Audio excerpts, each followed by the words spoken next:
Hi there, everybody. Welcome to Prog Monster. My name is Murph. I am the host of this show. This is a show dedicated to progressive rock and other forms of rock music. So here we are, back, day 7, final day of the mini-series we've been running for this entire week, Monday to Sunday. Sunday morning now, we're on the 7th episode of Masterpiece Albums from Black Sabbath. This has been very fun for me. I've wanted to do this for a while. It's one of my absolutely favorite bands. Definitely my favorite metal band. It's not even close, really, between it and the other bands. You know, there are some other really good ones, too. But Black Sabbath, they're right up there. They're the number one. For me, they are anyways. So basically what we're doing here is I've taken the 7 masterpiece albums for me. These are my masterpiece albums.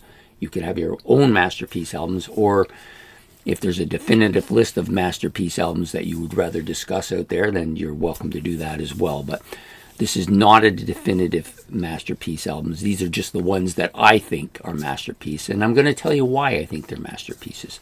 But the one we're going to do today is Paranoid by Black Sabbath.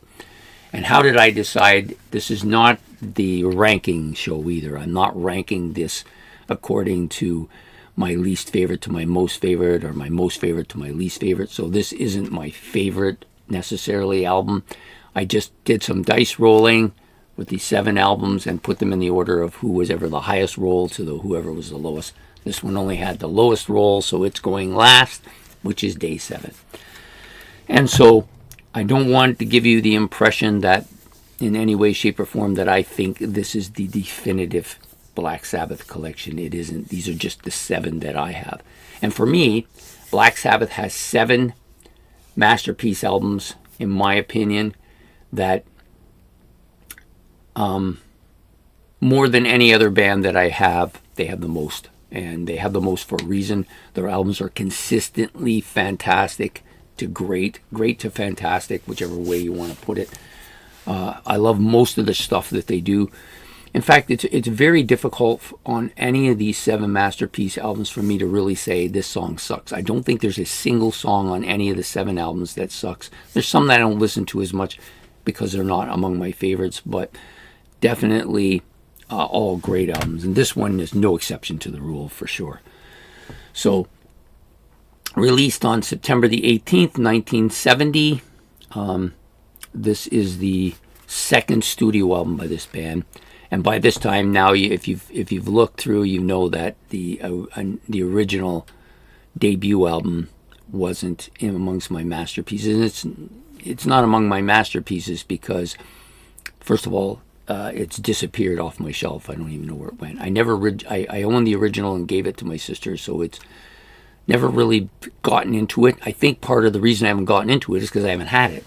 Maybe it would change. Maybe it will become another masterpiece. I'm not sure. It's definitely a number 1. It just hasn't made that status for that reason. So anyways, but we're not there to talk about that album. We're here to talk about this album, Paranoid.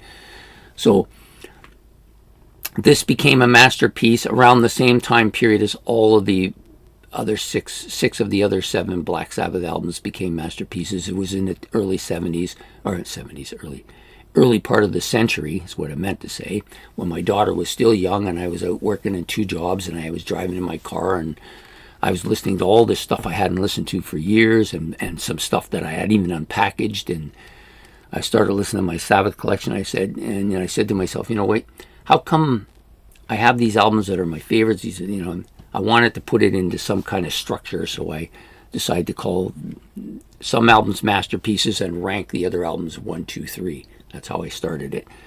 And so initially I think I had like 30 masterpiece albums, and 6 of them were Black Sabbath. I'm sure of it. This was one of them. That's how it got into that status.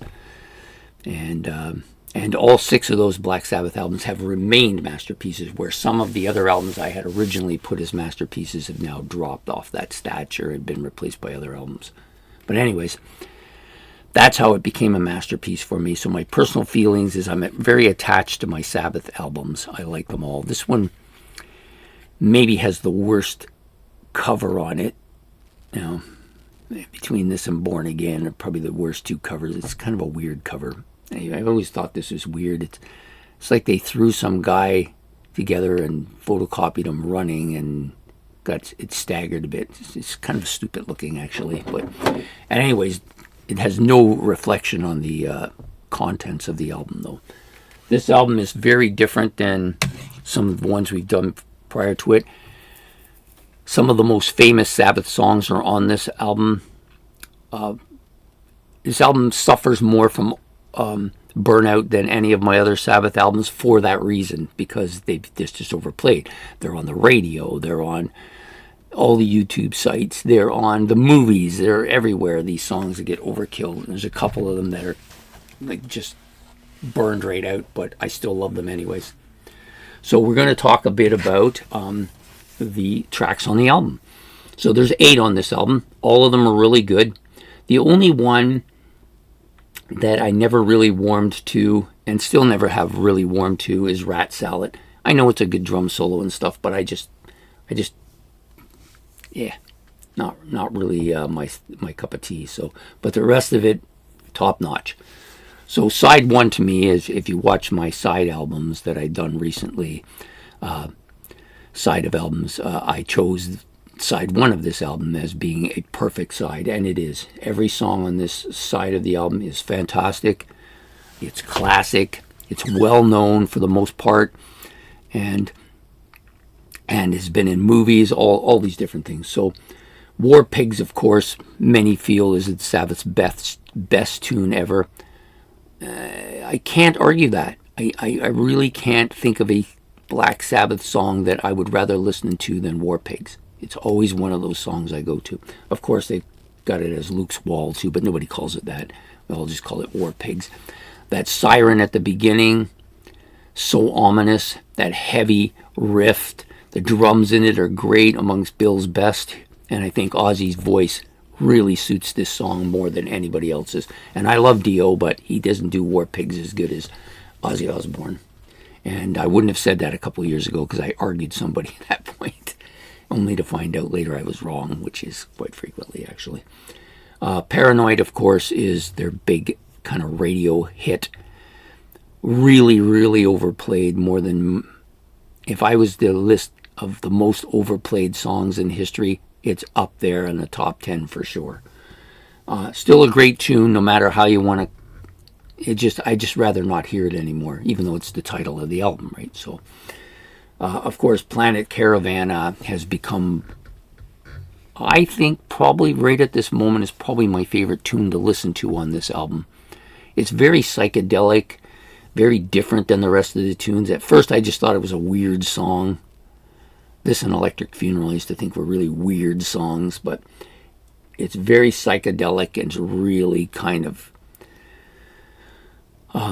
it's one of those songs like when I did the Master, when I did Master of Reality, there's that song, which I'm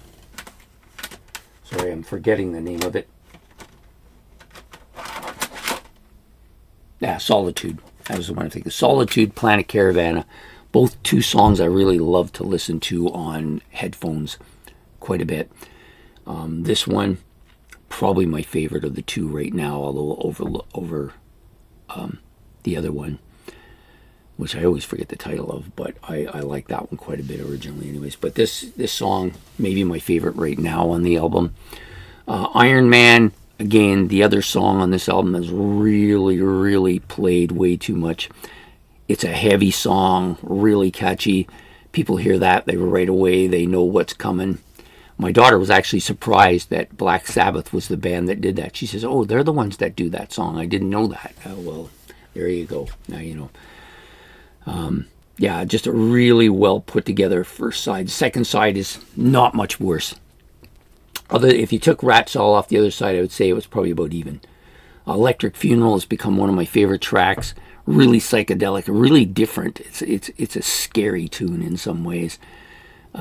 There's nothing really like it anywhere else that I've heard.